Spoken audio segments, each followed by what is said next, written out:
When I was born in Kosovo, the country was part of Tito's Yugoslavia. I was raised in town of Đakova with my parents and my three sisters.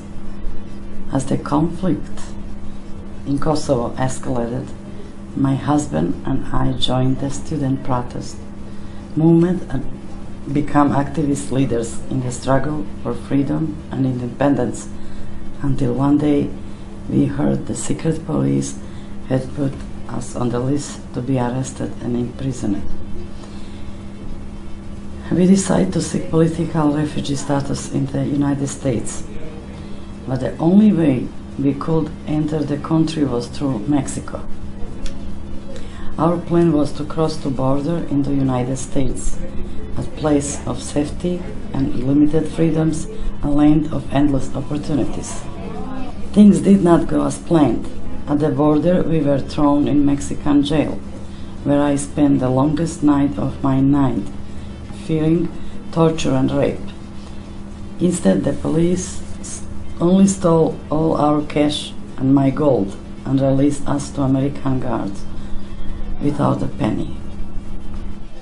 While we thank God to have escaped the atrocities of our home country of Kosovo, our first years in the United States presented many challenges. Becoming accustomed to so many new ways of life was very difficult. I learned to speak English by working the night shift in a soul food restaurant in a very dangerous part of Detroit.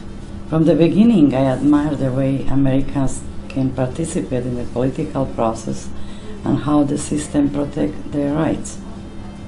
I also admire the volunteer spirit of people in my new country. In Kosovo, because of limited resources, every man was for himself. But in US, I now had the opportunity to realize my aspiration of helping others. If I were at home in Kosovo, I would probably have been killed, especially after we declared our independence in 1998 and Serbia invaded. In resulting atrocities against civilians, thousands of Kosovar refugees suddenly reached America, and several hundred arrived in Dallas.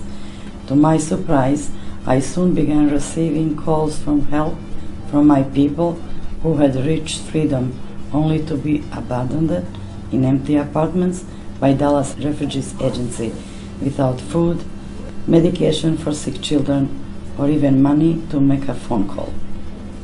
In one case, 25 people were placed in one-bedroom apartment.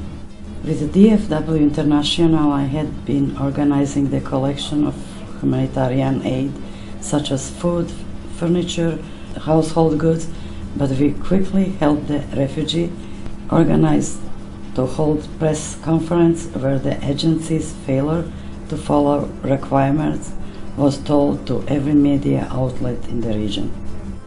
While I myself was still under deportation orders, as I waited for my own personal situation to be resolved, I became the voice for the voiceless, helping Kosovar refugees speak to Good Morning America, the Dallas Observer, and the Dallas TV stations. In return, they honored me by calling me the Mother Teresa of Dallas, like the saintly nun from our country who gave her life to the poor of Calcutta.